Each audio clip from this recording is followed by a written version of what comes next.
Sir, पहली बात तो यह है कि सरकारें मिडिल क्लास को एक आत्मा रहित कंकाल समझती हैं जिसकी हड्डियों पे चढ़ के $5 ट्रिलियन इकोनॉमी बनाना चाहती हैं। गरीबों के लिए तो अक्सर सब्सिडीज और स्कीम्स लाई जाती हैं जो कि लानी भी चाहिए। अमीरों के लिए production linked incentives, rebate, tax incentives, न जाने क्या क्या लाया जाता है, लेकिन इस देश के मिडिल क्लास को कुछ हासिल नहीं होता।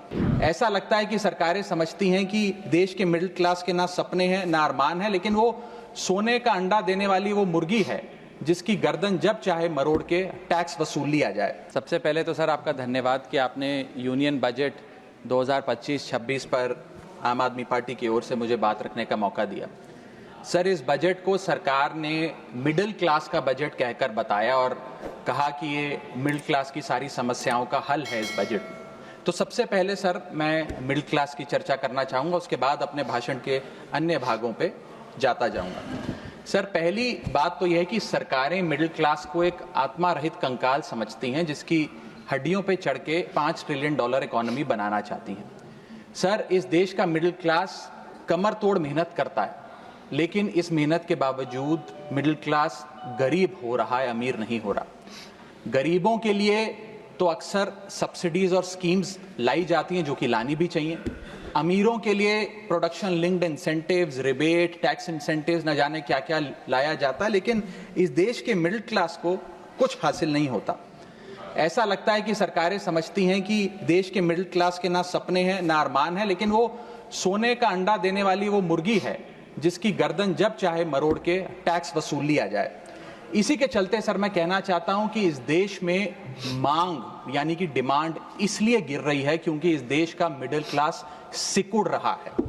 तमाम आंकड़े एफएमसीजी सेक्टर से लेके गाड़ी बेचने वाले कंपनियों की सेल्स के आप उठाकर देखेंगे तो वो आपको यही बताएंगे कि इस देश का मिडिल क्लास खर्च नहीं कर रहा, और खर्च इसलिए नहीं कर रहा क्योंकि उसकी जेब में आमदनी ही नहीं है। मिडिल क्लास खाली सेंसस के लिए नहीं है सर, उसके भी अपने अरमान हैं, उसके अपने सपने हैं। 1989 में यूनाइटेड स्टेट्स ऑफ अमेरिका में एक पिक्चर बनी थी जिसका नाम था Honey I shrunk the kids. मुझे लगता है भारत देश में वर्ष 2025 में पिक्चर बननी चाहिए honey I shrunk India's middle class.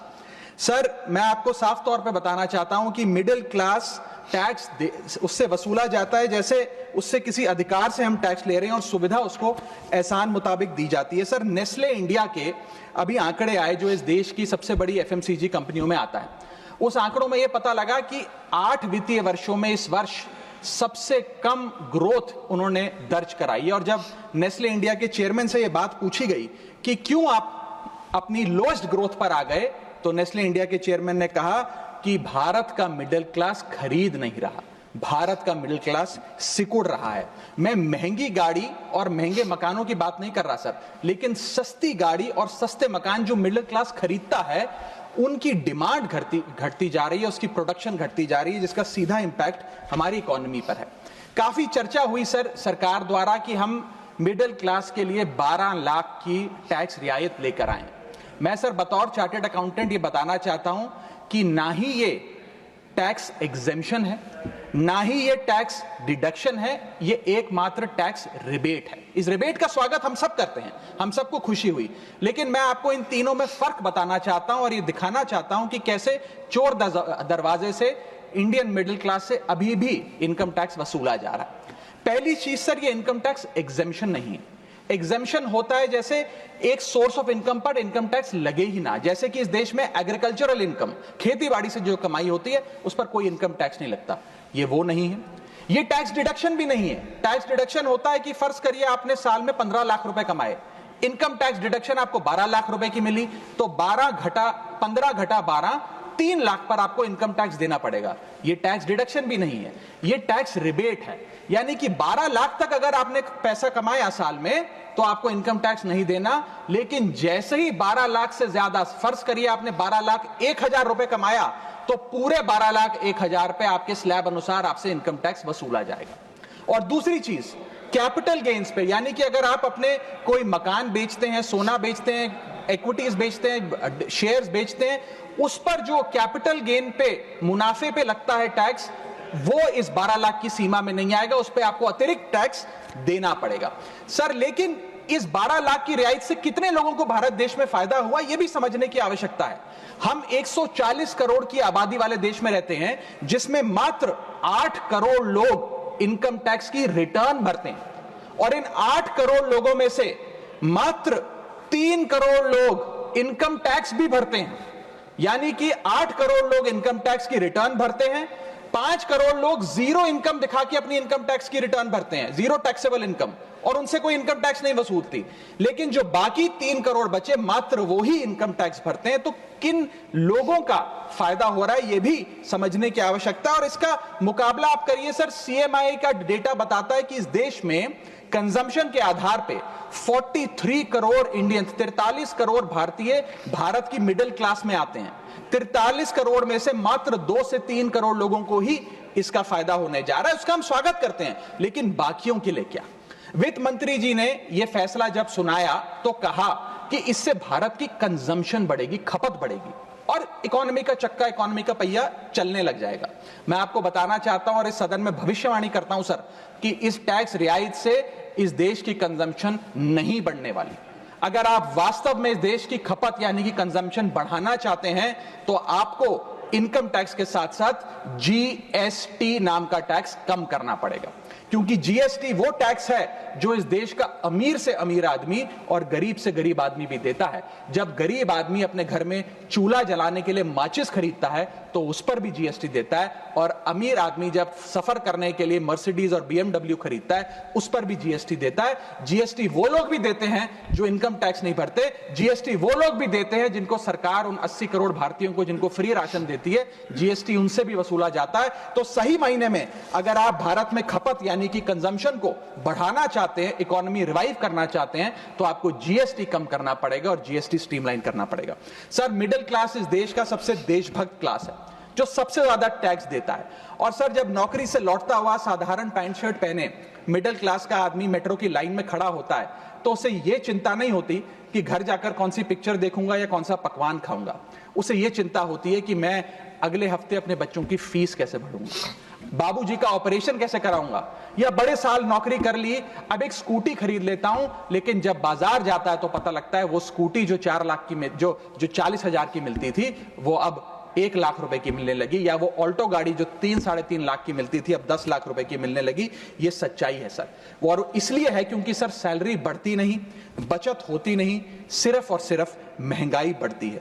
और सर, मैं ये भी आपको बताना चाहूंगा, रिपोर्ट्स बताती है, इकोनॉमिक सर्वे ऑफ इंडिया बताता है कि सैलरी औसतन मात्र 3% बढ़ी है पिछले वित्तीय वर्ष में, जबकि food inflation 10%, health care inflation 15%, और कंज्यूमर प्राइस इन्फ्लेशन और न जाने कितनी इन्फ्लेशन तो इनसे कहीं ज्यादा ऊपर आंकड़ों पर आज मंडरा रही है। लेकिन उसके मुकाबले सैलरी मात्र 3% बढ़ी। सर, देश का मिडिल क्लास एक बहुत बड़े डेट ट्रैप में भी फंसने जा रहा है।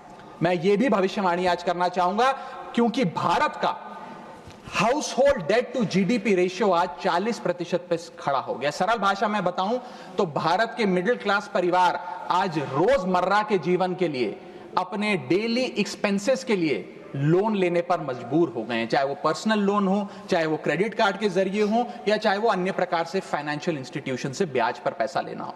यानी कि जो सैलरी 1 तारीख को आती है, वो पहले ही आपके रोजमर्रा के जीवन में जो आपने खर्चा करने के लिए ब्याज पर पैसा लिया हुआ है, उसके भुगतान में लग जाती है। और इंडिया का मिडिल क्लास एक डेट ट्रैप में फंसता जा रहा है। ये लोन कोई मकान बनाने के लिए या दफ्तर खरीदने के लिए या एसेट क्रिएशन के लिए नहीं है, ये day to day expenses meet करने के लिए, जो भारत के मिडिल क्लास को एक डेट ट्रैप में खड़ा करता जा रहा है।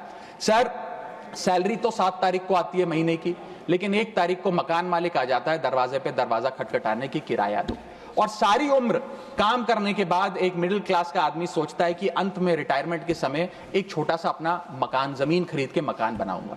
जमीन खरीद के मकान बनाना तो छोड़िए सर, आज रियल एस्टेट के प्राइसेस, आपकी अर्निंग्स, मिडिल क्लास की अर्निंग्स के मुकाबले इतने ज्यादा हैं कि रिटायरमेंट 2-3 जन्म काम करने के बाद, रिटायरमेंट लेने के बाद भी शायद वो 2 BHK अपार्टमेंट भी नहीं खरीद पाएगा। इसीलिए मिडिल क्लास आज सरकार को वो गाना सुनाना चाहता है कि सारी उम्र हम मर मर के जी लिए, एक पल तो अब हमें जीने दो। सच्चाई यह है सर कि मिडिल क्लास के घरों में जब कभी शादी का कार्ड आता है तो चिंता हो जाती है कि सगन में कितना पैसा देना पड़ेगा और साथ ही साथ नया सूट सिलवाना पड़ेगा, ट्रेन का खर्चा हो जाएगा, एटसेट्रा। सर, मिडिल क्लास के साथ साथ मैं दूसरा बड़ा मुद्दा जो आज इस वक्तव्य में आपके सामने पेश करना चाहूंगा सर, वो है रेलवे का। सर, रेलवे का एक अतिरिक्त बजट आया करता था जिसकी प्रथा बंद हो गई। आप इस भारतीय रेल के महत्व इसी चीज से समझ सकते हैं कि उसके लिए एक अतिरिक्त बजट सदन में पेश किया जाता था। क्योंकि अब रेल बजट पेश नहीं होता तो उस पर व्यापक चर्चा भी नहीं होती। लेकिन इस वक्तव्य के माध्यम से मैं रेल बजट से संबंधी कुछ चीजें आपके सामने अवश्य रखना चाहूंगा। इस यूनियन बजट 2025-26 में माननीय वित्त मंत्री जी ने 2,55,000 करोड़ की फाइनेंशियल एलोकेशन रेलवेज की कैपेक्स के लिए मांगी है। ये 2009 से 2014 के बीच में लगभग 50,000 करोड़ होती थी, जो आज इतने गुना 5 गुना बढ़ के 2.5 लाख करोड़ से ऊपर हो गई है। तो इस पे व्यापक चर्चा अवश्य होनी चाहिए। सर, भारतीय रेल जो भारत की लाइफलाइन कहलाई जाती थी, आज उसकी स्थिति ऐसी है कि अगर मजबूरी ना हो तो शायद कोई यात्री रेल की ओर देखना भी ना चाहे। रेल जनता का रेल जरूर बना रही है और इसका कारण यह है कि भारतीय रेल को अपनी पीआर, सोशल मीडिया कैंपेन्स और रील्स ज्यादा पसंद है, ना कि रेल की सुविधाओं को कैसे बेहतर करना है वो पसंद है। सर, भारतीय रेल एक समय इस देश के 140 करोड़ आबादी का गौरव और उम्मीद हुआ करती थी, गरीबों का सहारा हुआ करती थी। लेकिन आज मैं बताना चाहता हूं कि भारतीय रेल की वो स्थिति है जो शायद ही पूरे सब कॉन्टिनेंट के तमाम रेलवे से अगर आप कंपेयर करें तो बद से बदतर होती जा रही है। सर, जितनी आबादी ऑस्ट्रेलिया की है, स्विट्जरलैंड की है, डेनमार्क की है, स्वीडन की और अन्य देशों की है, उससे ज्यादा लोग भारतीय रेल में रोज सफर करते हैं। सर, इतना महत्व है भारत की रेलवे का। लेकिन कई बड़ी चिंताएं आज भारत के एक आम रेल यात्री को सता रही हैं, जो मैं चाहूंगा इस बजटरी एलोकेशन के माध्यम से वित्त मंत्री जी और रेल मंत्री जी इसे एड्रेस करें। पहला है सर, घटती रफ्तार और बढ़ता किराया। सर, जहां दुनिया की ट्रैवल की रफ्तार बढ़ रही है, वहीं भारतीय रेल जो हमारी लाइफलाइन है उसकी रफ्तार घट रही है। पहले तो सर शताब्दी और राजधानी की स्पीड कम कर दी गई ताकि वंदे भारत की स्पीड बढ़ा दी जाए और उसको फास्टेस्ट ट्रेन घोषित किया जाए। लेकिन अब जून 2024 की रिपोर्ट बताती है कि वंदे भारत की भी स्पीड को कम कर दिया गया है। बताया जा रहा है कि हमारे रेल ट्रैक्स उतने पर्याप्त नहीं है कि इतनी तेज रफ्तार पे वंदे भारत भाग सके। सर, आज हम विश्व गुरु बनने तो अवश्य चले हैं, लेकिन यह बात जाननी भी जरूरी है कि चीन और जापान की सबसे स्लोएस्ट रफ्तार पे चलने वाली ट्रेन भारत की सबसे फास्टेस्ट रफ्तार पे चलने वाली ट्रेन से कहीं ज्यादा तेज दौड़ती है। सर, और अगर रेल धीमी होगी तो देश की इकोनॉमी, देश की अर्थव्यवस्था का चक्का धीमा चलेगा। और किराए की तो सर क्या ही बात करें, जिस वंदे भारत का प्रचार रेल मंत्री जी करते थकते नहीं हैं, आज उस वंदे भारत का किराया इतना है कि गरीब आदमी छोड़िए, आम आदमी भी उसे अफोर्ड नहीं कर पा रहा। सर, वित्तीय वर्ष 2013-14 में एवरेज फेयर पर पैसेंजर पर किलोमीटर 32 पैसे हुआ करता था। 2021-22 वित्तीय वर्ष में ये 107% बढ़ के 66 पैसा हो गया है। सर, इतने रेल के किराए में इजाफा देखा गया है। हवाई चप्पल वालों को हवाई यात्रा कराने का वादा था सर, लेकिन हवाई चप्पल पहनने वालों को इतना निचोड़ दिया कि शायद अब वो रेल यात्रा के भी लायक नहीं रहे। सर, दूसरी समस्या है, बुरी हालात है थर्ड एसी और सेकंड एसी के। थर्ड एसी, सेकंड एसी को सर एक समय पर जनरल बोगी, एक समय पर लग्जरी माना जाता था, लेकिन आज वो जनरल बोगी से भी बुरी स्थिति में है। अगर टिकट मिल भी जाए sir third AC, second AC की, तो सीट मिलने की कोई गारंटी नहीं है, क्योंकि जैसे ही आप बैठेंगे थोड़ी देर में कोई शख्स आकर कहेगा, भाई साहब थोड़ा एडजस्ट करिए, थोड़ा सी रखिए, हमें भी बैठने दीजिए। ये वास्तविकता है। और आप सोशल मीडिया और तमाम तरीके के पोर्टल्स पर आप देखेंगे तो क्या आरामदायक सरकार, क्या आरामदायक यात्रा, आरामदायक सफर भारत सरकार आम रेल यात्री को दे रही है, वो देखकर आप समझ जाएंगे। जैसे कहते हैं ना सर, हिंदी का सफर अंग्रेजी का सफर बन गया है भारतीय रेल के एक यात्री के लिए। कई रूट्स पर आलू की बोरियों की भांति लोगों को ठूसा जा रहा है, और अगर शौचालय में भी, ट्रेन के टॉयलेट में भी सीट मिल जाए तो आदमी अपने आप को सौभाग्यशाली समझता है। सर, जहां भेड़ बकरियों की तरह भोले भाले लोगों को ट्रेन में ठूसा जा रहा है, पूरी टिकट लेकर सुविधा के नाम पे सिर्फ धक्का दिया जा रहा है। और सर, हमारे देश के भोले भाले आम आदमी इसको अपनी किस्मत समझकर स्वीकार कर लेते हैं।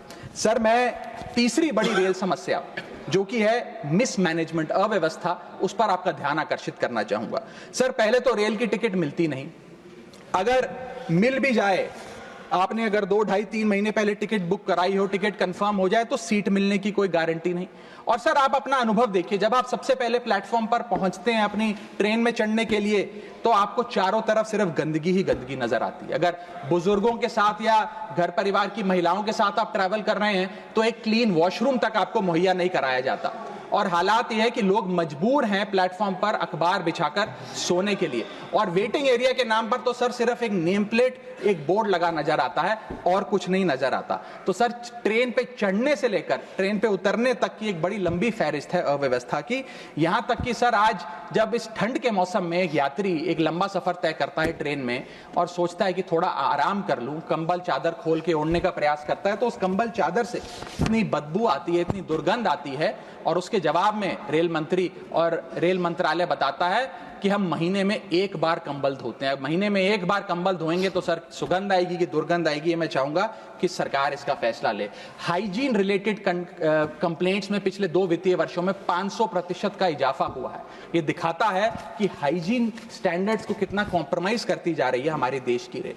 और सर, अगर प्लेटफॉर्म पे भूख लग जाए तो आपको पानी वाली चाय, गंदे तेल में तले समोसे और छोले भटूरे अवश्य मिल जाएंगे। और इसी के साथ साथ अगर आपने IRCTC का खाना बुक किया हो और रेल विभाग आपको खाना दे, तो जब वेज थाली आप मंगाएंगे तो उसमें आपको कॉम्प्लीमेंट्री मच्छर, कॉकरोच और कीड़े मकोड़े भी नसीब हो सकते हैं। जब आप वेज थाली ऑर्डर करेंगे और ये आपको नसीब नहीं होंगे तो सूखी रोटी, कच्चे चावल और पानी जैसी दाल तो अवश्य मिलेगी। सर, महाकुंभ को लेकर कई आयोजन बड़े बड़े किए गए और कहा गया कि भारतीय रेल बड़ी सक्रिय होकर महाकुंभ का आयोजन कर रही है। मैं बताना चाहूंगा कि प्रयागराज का रेलवे स्टेशन और आसपास के कई रेलवे स्टेशन को बंद करना पड़ा क्योंकि सरकार क्राउड मैनेजमेंट नहीं कर पाई। और कहां पर ये स्पेशल ट्रेन चल रही है महाकुंभ के लिए, मैं पूछना चाहूंगा, कोई व्यक्ति है जिसके पास एक स्पेशल ट्रेन की कंफर्म टिकट है सर? और सर, मैं चौथी बड़ी चीज जिस पर आपका ध्यान आकर्षित करना चाहूंगा वो है आम आदमी से लूट। सर, पहले तो IRCTC की वेबसाइट का इंटरफेस कुछ इस प्रकार है कि आप टिकट बुक नहीं कर पाएंगे। जब बुक करने के लिए थर्ड पार्टी ऐप्स पे जाएंगे तो वो आपसे मोटा कमीशन लेंगी। आप खुदा ना खास्ता आपकी यात्रा कैंसिल हो जाए तो मोटा कैंसिलेशन चार्ज भी आपसे वसूला जाएगा। और प्लेटफॉर्म टिकट की तो क्या बात करें सर, आपके सगे संबंधी अगर आपको प्लेटफॉर्म पर छोड़ने आए तो कितना प्लेटफॉर्म पे खर्चा होता है, कितनी प्लेटफॉर्म टिकट किस रेट पर वसूली जाती है वो आपको पता है सर। और हालात ऐसे हैं कि वहां पर बिस्लरी का पानी आप प्लेटफॉर्म पर खरीदिए तो बिलसेरी का नकली पानी आपको दिया जाता है। ऐसे ऐसे ब्रांड्स के चिप्स, चॉकलेट्स, बिस्किट्स और पानी दिया जाता है जिन ब्रांड्स का आपने कभी नाम नहीं सुना।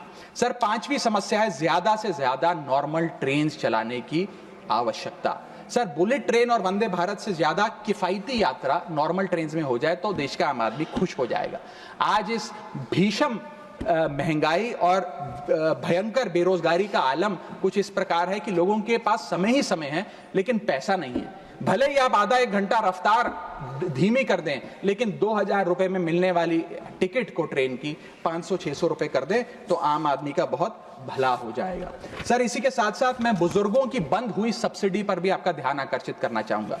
2020 में सरकार ने बुजुर्गों को मिलने वाली रेल टिकट पर जो सब्सिडी थी वो बंद कर दी, जिसके चलते सरकार ने काफी ढोल बजाकर कहा कि वित्तीय वर्ष 22-23 में उन्होंने 2242 करोड़ पैसे 150 मिलियन सीनियर सिटीजन से वसूल किए हैं, यानी कि 2200 करोड़ की रेलवे की इनकम में इजाफा हुआ। अब बताइए सर, क्या हम अपने बड़े बुजुर्गों की हड्डियां निचोड़कर भी पैसा वसूलेंगे? पूरी जिंदगी भर काम करने के बाद एक सीनियर सिटीजन सोचता है कि रिटायरमेंट के बाद तीर्थ करने जाऊंगा, धार्मिक स्थानों पे जाऊंगा, लेकिन आज हम ये सब्सिडी बंद करके उन पर महंगाई का एक बड़ा बर्डन डाल रहे हैं। मैं वित्त मंत्री जी को और रेल मंत्री जी को कहना चाहूंगा कि अगर ये बड़े बुजुर्ग तीर्थ यात्रा पे जाएंगे तो शायद आप ही के लिए दुआएं मांगेंगे। सर, इसी के साथ साथ मैं रेल और जनता की सुरक्षा, ये मेरा आखिरी पॉइंट है सर, इसके टुवर्ड्स भी आपका ध्यान आकर्षित करना चाहूंगा। सर, पहले सुरक्षित यात्रा की गारंटी हुआ करती थी, आज कोई गारंटी नहीं। रेल मंत्री कहते हैं हमने कवच सिस्टम नाम का एक नया सिस्टम लागू किया है जिससे अब रेल दुर्घटनाएं बंद हो जाएंगी। सर, क्या 1 महीना भी ऐसा बीता कवच सिस्टम लागू होने के बाद जब रेल दुर्घटना का कोई समाचार हमारे पास नहीं आया।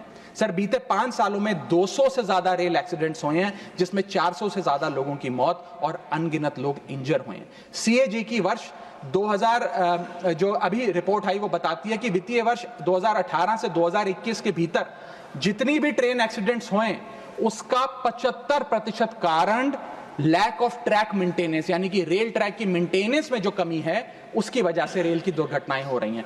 हम ये हाउस 2.5 लाख करोड़ रुपए सैंक्शन करने जा रहा है भारतीय रेल को। मुझे उम्मीद है कि कम से कम ट्रैक मेंटेनेंस तो ठीक ठाक तरीके से रेलवे विभाग कराएगा।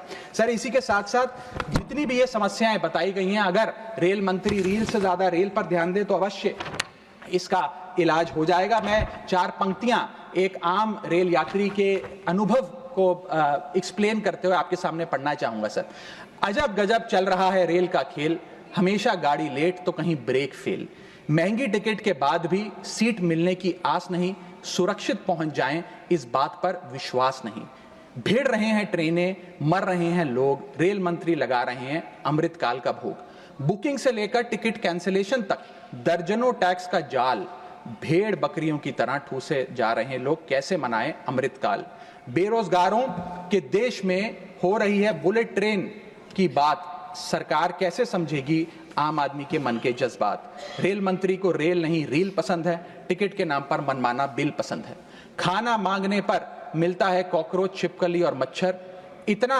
बदहाल हो चुका है हमारी लाइफलाइन का स्ट्रक्चर, आखिर कैसे सुधरेगी व्यवस्था, कैसे बदलेंगे हालात, सरकार समझने को तैयार नहीं आम आदमी के जज्बात। सर, मैं अपने अगले भाग में आपका ध्यान आकर्षित करना चाहूंगा, जो new administration United states of America में आई है उसका क्या इकोनॉमिक आर्थिक इंपैक्ट भारतीय अर्थव्यवस्था पर पड़ने जा रहा है। सर, पहले तो 4 फरवरी 2025 को अमेरिका की सेना का एक माल ढोने वाला बड़ा विमान 104 भारतीयों को डिपोर्ट करने के लिए भारत आया।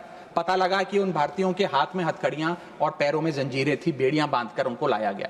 बताया जा रहा है कि 7,25,000 ऐसे लोग हैं जो बिना दस्तावेज के भारतीय प्रवासी वहां रह रहे हैं, जिनको अब एक एक कर अमेरिका भारत वापस भेजने जा रहा है। सर, हम चले तो विश्व गुरु बनने थे, वहां अमेरिका ने अपनी मिलिट्री लगाकर हजारों लोगों को डिपोर्ट करना शुरू कर दिया है। मैंने सर किसी बांग्लादेश, पाकिस्तान या श्रीलंका के नागरिक को डिपोर्ट होने की खबर तो नहीं पड़ी, लेकिन भारतीयों के साथ जो अमानवीयता हुई वो जरूर उसकी खबर पड़ी। सर, मैं ये स्पष्ट करना चाहता हूं कि इलीगल माइग्रेशन को तो शायद इलीगल इमिग्रेशन को सदन में बैठा कोई भी व्यक्ति सपोर्ट नहीं करेगा, लेकिन सर जो उस नाउमीदी के शिकार रोजगार की तलाश में युवा गए, उनके साथ जो इनह्यूमन ट्रीटमेंट हुआ उसको लेकर तो हमें आवाज बुलंद करनी चाहिए। सर, 40 घंटे तक उनके हाथों और पैरों में बेड़ियां बांध के रखा गया, वॉशरूम तक नहीं जाने दिया गया। सर, इसको लेकर मुझे लगता है शायद इस देश के हर नागरिक का खून खौलता होगा। उसी के सामने इसी एग्जाम्पल के सामने हमारे पास एक और एग्जाम्पल है। इस दुनिया का एक बहुत छोटा सा देश है सर, कोलंबिया। कोलंबिया के राष्ट्रपति गुस्तावो को जब पता लगा कि अमेरिका से एक सेना का माल ढोने वाला विमान इसी प्रकार कोलंबिया के नागरिकों को जो बिना दस्तावेज के वहां पाए गए कोलंबिया छोड़ने के लिए आ रहा है, तो उन्होंने उस विमान को लैंडिंग की अनुमति नहीं दी। उन्होंने कहा कि मैं अपना विमान भेजूंगा, कोलंबिया सरकार का विमान, और पूरे सम्मानजनक तरीके से मैं अपने नागरिकों को वापस लाऊंगा। सर, वास्तव में कोलंबिया जो डटकर अमेरिका के सामने खड़ा हो गया, वो असल विश्व गुरु बना इस महीने में तो। और मैं मिनिस्टर ऑफ एक्सटर्नल अफेयर्स से भी पूछना चाहूंगा सर कि वो खुद क्यों नहीं गए इन नागरिकों को, हमारे भाइयों बहनों को रिसीव करने, क्यों हमने जहाज नहीं भेजा अपना भारतीय वायुसेना का जहाज उनको वापस लाने के लिए। और जब हमारे पास पहले से ही सूची थी कि इन 104 भारतीयों को डिपोर्ट किया जा रहा है, तो हमने इसके खिलाफ प्रोटेस्ट क्यों नहीं किया? क्या अमेरिकी दूतावास से किसी को बुलाया, किसी से चर्चा करी, अपना विरोध दर्ज कराया? और अंत में सर, गुजरात, उत्तर प्रदेश, महाराष्ट्र, पंजाब और हरियाणा, इन तमाम राज्यों के ये लोग थे जो आए, लेकिन प्लेन को न जाने किस कारणवश अमृतसर में उतारा गया। मैं चाहूंगा इस विषय पर भी, इस स्ट्रैटेजिक डिसीजन पर भी माननीय विदेश मंत्री जी ध्यान आकर्षित करें सदन का। सर, क्या आपने कभी सुना है कि स्विट्जरलैंड का कोई नागरिक, डेनमार्क का कोई नागरिक, ब्रिटेन का कोई नागरिक, नीदरलैंड का कोई नागरिक डंकी रूट के माध्यम से अमेरिका गया हो नौकरी की तलाश में? नहीं सुना होगा सर। भारतीय ही क्यों मजबूर है डंकी रूट के माध्यम से अमेरिका पहुंचकर वहां पर मेहनत मजदूरी, छोटी मोटी लेबर का काम करने के लिए। वो इसलिए सर क्योंकि इस देश में तमाम सरकारों ने हमारे देश के युवा को बेरोजगार रखा। वादा तो था सर 2 करोड़ नौकरियां देने का, लेकिन वो 2 करोड़ नौकरियां दे नहीं पाई सरकार। शायद लैक ऑफ अपॉर्चुनिटीज और अनएम्प्लॉयमेंट के चलते लोग अमेरिका जाने को मजबूर हो गए। मैं बताना चाहूंगा सर, आप इसको इस परिप्रेक्ष्य में भी देखने की कोशिश करें कि अमेरिका के सबसे पिछड़े राज्यों में एक राज्य है मिसिसिपी जो आता है। मिसिसिपी राज्य में अमेरिका की सबसे लोएस्ट पर कैपिटा इनकम है। मिसिसिपी की भी लोएस्ट पर कैपिटा इनकम $48,000 प्रति वर्ष है। उसका मुकाबला करिए सर, कंपेयर करिए भारत की पर कैपिटा इनकम से। भारत की पर कैपिटा इनकम मात्र $1160 है। कहां अमेरिका की सबसे गरीब राज्य की पर कैपिटा इनकम, यानी कि साल में औसतन मिसिसिपी में रहने वाला एक आदमी $48,000 कमाता है, वहां एक भारतीय औसतन $1160 कमाता है। तो क्यों नहीं कोई बेहतर जिंदगी के लिए, ज्यादा पैसा कमाने के लिए अमेरिका जाने पर मजबूर होगा सर। मैं डोनाल्ड ट्रंप एडमिनिस्ट्रेशन की जो इकोनॉमिक इंपैक्ट भारत पे पड़ने जा रहा है उस पर भी आपका ध्यान आकर्षित करना चाहूंगा सर। सबसे पहले H1B वीजास, ये H1B वीजा जो अब भारी रिस्ट्रिक्शंस के साए में फंसे हुए हैं, इसका सबसे ज्यादा अगर नुकसान किसी को होगा तो भारतीयों को होगा सर। वर्ष 2023 में 3,86,000 H1B वीजा एप्लीकेशन अमेरिकी सरकार को आई, जिसमें से 72% एप्लीकेशन भारतीयों की थी। यानी कि अगर H1B मुश्किल होगा तो सबसे ज्यादा मार भारत के स्किल्ड लोगों को पड़ेगी। दूसरा, स्ट्रिक्टर H1B वीजा, अगर स्ट्रिक्टर H1B वीजा होगा और H1B वीजा वालों के वेज में मॉड्यूलेशन करी जाएगी, उसके चलते तमाम वो कंपनियां जो भारतीयों को रोजगार देती हैं अमेरिका में, वो भारतीयों को निकाल कर लोकल अमेरिकन्स को जॉब्स देंगी, जिसके चलते एक बहुत बड़ी बेरोजगारी की फौज, हिंदुस्तानियों की फौज परेशान हो जाएगी, भारत वापस आने को मजबूर हो जाएगी। सर तीसरा पॉइंट, ट्रंप के प्रपोज्ड टैरिफ्स। ये टैरिफ्स क्या है सर, जिसकी इतनी चर्चा होती है कि ट्रंप एडमिनिस्ट्रेशन टैरिफ लगाने जा रहा है, प्रपोज टैरिफ लगाने जा रहा है। उसका सरल मैं एक उदाहरण के माध्यम से आपको समझाना चाहूंगा। टैरिफ को आप एक इंपोर्ट ड्यूटी के चश्मे से भी समझ सकते हैं। मान लीजिए अमेरिका में बैठा एक बायर हिंदुस्तान के एक मैन्युफैक्चरर से एक शर्ट खरीदता है 100 रुपए की। आज वो शर्ट उसे 100 रुपए की पड़ती है, लेकिन अगर ये अमेरिका की नई हुकूमत ट्रंप एडमिनिस्ट्रेशन 20% का टैरिफ शर्ट्स पर लगा दे, एपरल्स पर लगा दे, तो वो 100 रुपए की शर्ट अमेरिका के बायर को 100 रुपए की नहीं 120 रुपए की पड़ेगी। तो वो अमेरिका का बायर हिंदुस्तान से 120 रुपए की शर्ट खरीदने की बजाय 108 रुपए की, 105 रुपए की, 104 रुपए की वियतनाम, फिलीपींस और बांग्लादेश जैसे देशों से खरीदेगा। यह है टैरिफ का खेल, जिसके चलते एक्सपोर्ट्स घटेंगे, मांग घटेगी, कारखाने बंद होंगे, रोजगार जाएगा। सर पहला, आईटी एक्सपोर्ट्स। भारत $245 बिलियन का सालाना आईटी एक्सपोर्ट करता है। इसका 80% export United states of America को होता है। सबसे बड़ा प्रहार आईटी एक्सपोर्ट्स पे होगा। दूसरा, 15 से 25% यूएस टैरिफ्स इंडियन एपरल्स यानी कि टेक्सटाइल्स पर लगने जा रहे हैं, जिसका मैंने उदाहरण अभी आपको दिया। इसके चलते कॉस्ट एडवांटेज भारतीय मैन्युफैक्चरर्स की घट जाएगी, सोर्सिंग और बाइंग हिंदुस्तान से बंद हो जाएगी, और करीब करीब एस्टिमेट्स बताते हैं 2 मिलियन जॉब्स भारत की टेक्सटाइल और गारमेंट इंडस्ट्री की बंद हो जाएगी, जिसमें मेरे लुधियाने, पंजाब से लुधियाने में बहुत सारे टेक्सटाइल हब्स हैं, तमिलनाडु में है, गुजरात में, उनको सबको खामियाजा भुगतना पड़ेगा। सर इसके साथ साथ propose tariffs on Indian pharmaceuticals Donald Trump administration लगाने जा रही है। आज जितने भी pharmaceutical products, generic drugs, generic दवाइयां भारत यूएस को एक्सपोर्ट करता है, उन सब पर यह इंपोर्ट ड्यूटी लग जाएगी। मैं आपको बताना चाहूंगा 40% यूएसए की जितनी खपत है उसके 40% जेनरिक दवाइयां और ड्रग्स भारत सप्लाई करता है। तो इतना बड़ा प्रहार भारत की इंडियन फार्मा इंडस्ट्री पे होने जा रहा है, जिसके चलते रेवेन्यू लॉसेस और जॉब लॉसेस होने जा रहे हैं। तीसरा point, proposed 25% US tariff on Indian auto companies. Automobile, auto parts बनाने वाली कंपनियों पर 25% की ड्यूटी लगाने जा रही है ट्रंप एडमिनिस्ट्रेशन, जिसके चलते $14 बिलियन का ट्रेड इंपैक्ट होने जा रहा है। और इसके चलते भारत में मैन्युफैक्चर हो रही ऑटोमोबाइल्स की डिमांड घटेगी, एक्सपोर्ट घटेगा, कारखाने बंद हो गए और 10 लाख से ज्यादा लोगों की नौकरियां जा सकती हैं।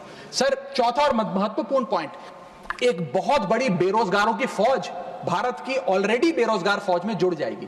पूछिए कैसे सर? सर 7,25,000 वो लोग जो बिना दस्तावेज के रह रहे हैं, जिन्हें अमेरिका कह रहा है हम भारत भेज देंगे।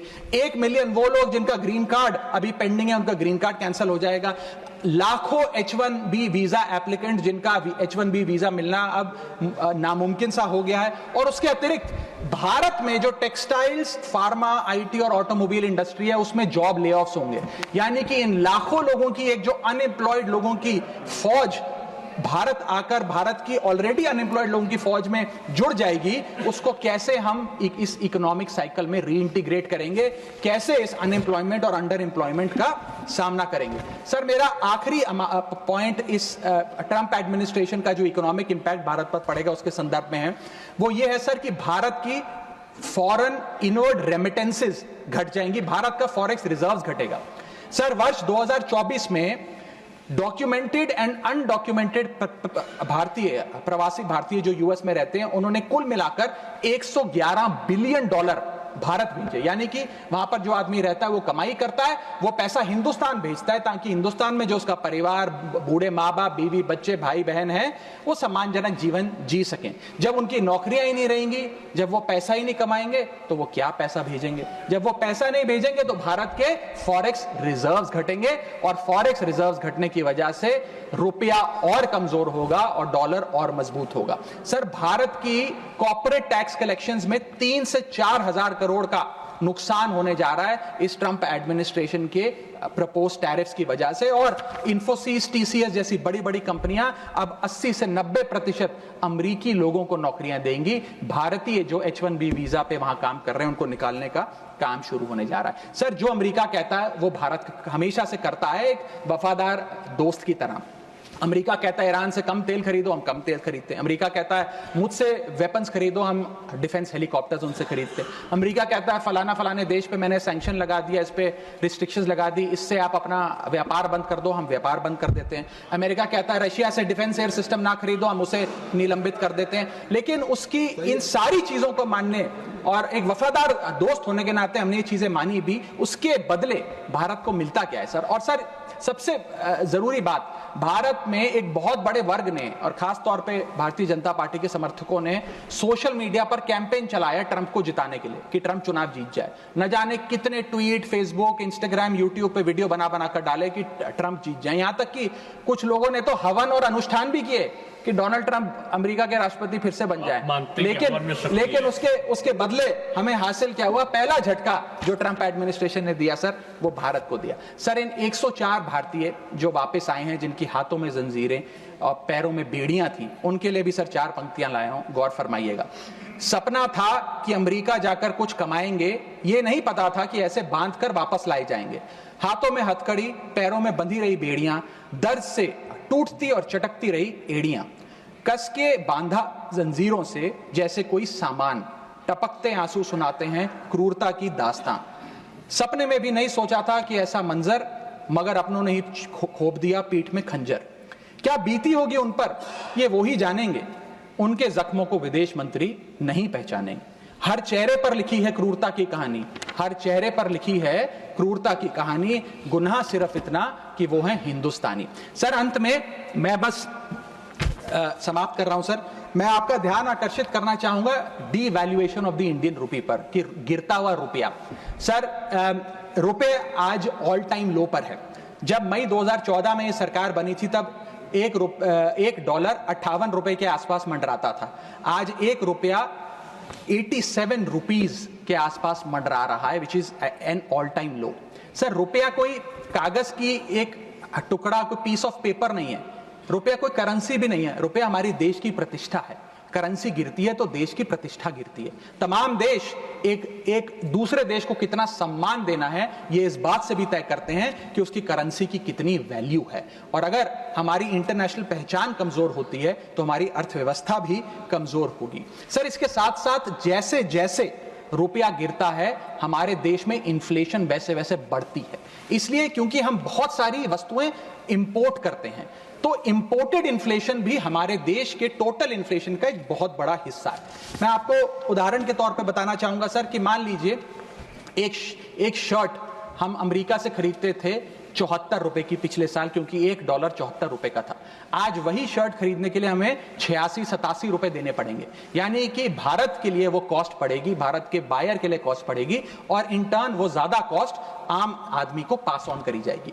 सर 5 प्रकार की इन्फ्लेशन बढ़ रही है, क्योंकि डॉलर बढ़ रहा है और रुपया गिरता जा रहा है, रुपये न्यूनतम स्तर पे आके खड़ा हुआ है। पहला है food inflation. Sir Bharat edible oils और पल्सेस बड़ी मात्रा में इंपोर्ट करता है। भारत की खपत का 56% एडिबल ऑयल हम इंपोर्ट करते हैं, और भारत की पल्सेस की कंजम्पशन का 15% क्वांटिटी हम इंपोर्ट करते हैं। जब इतनी बड़ी क्वांटिटी में हम ये चीजें इंपोर्ट करते हैं, तो अगर रुपया गिरेगा, डॉलर कमजोर होगा, तो हमारा फूड इन्फ्लेशन बढ़ेगा।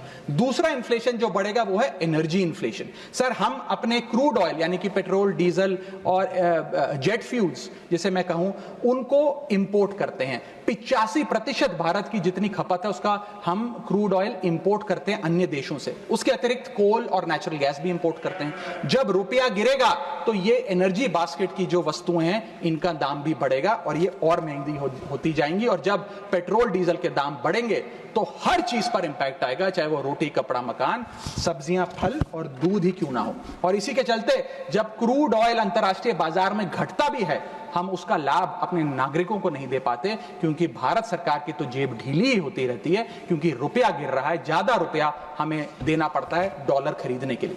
सर तीसरा इन्फ्लेशन जो डीवैल्यूएशन ऑफ इंडियन रुपी के चलते होगा वो है health care inflation. Bulk drugs, medical equipments और हेल्थ केयर कंज्यूमेबल्स बड़ी तादाद में अन्य देशों से भारत खरीदता है, जिसके सारे कॉन्ट्रैक्ट्स डॉलर में सेटल किए जाते हैं। इसके चलते रुपए गिरने की वजह से हेल्थ केयर के आइटम्स भी महंगे होते जाएंगे। चौथा इन्फ्लेशन है सर एजुकेशन इन्फ्लेशन। लाखों लोग, भारत के लाखों बच्चे विदेश में पढ़ाई करते हैं।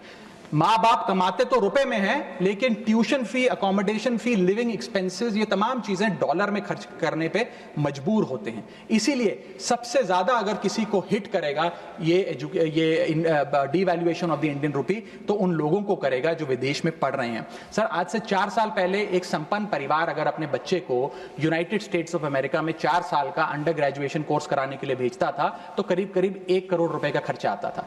आज क्योंकि डॉलर इतना मजबूत और रुपया इतना कमजोर हो गया है, ये अमाउंट बढ़ के 2 से 2.5 करोड़ रुपए हो गया। सर इसी के साथ साथ मैं बताना चाहूंगा कि 5वीं बड़ी इन्फ्लेशन जो इस देश में होने जा रही है गिरते हुए रुपए के चलते, वो है इलेक्ट्रॉनिक्स इन्फ्लेशन।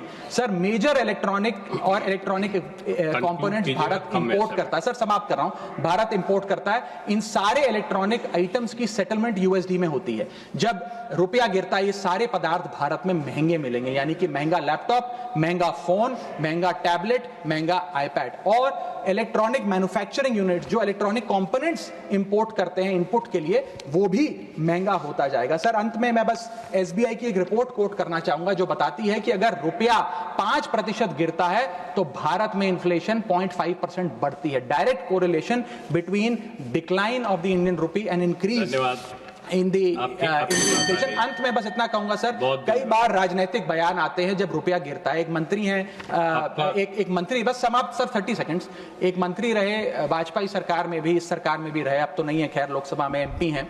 उन्होंने एक बयान दिया था जब रुपया गिरा था। उन्होंने कहा था the worth of the Indian rupee against the dollar was equivalent to Rahul Gandhi's age when UPA came to power.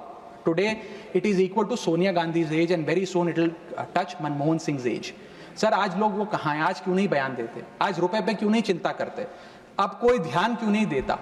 रुपए पर बयान क्यों नहीं देता? रुपया तो हर दिन गिर रहा है, अब कोई रुपए पे गिरते रुपए पे ज्ञान क्यों नहीं देता? ये मैं पूछना चाहूंगा। बहुत बहुत धन्यवाद। Thank you. बहुत धन्यवाद।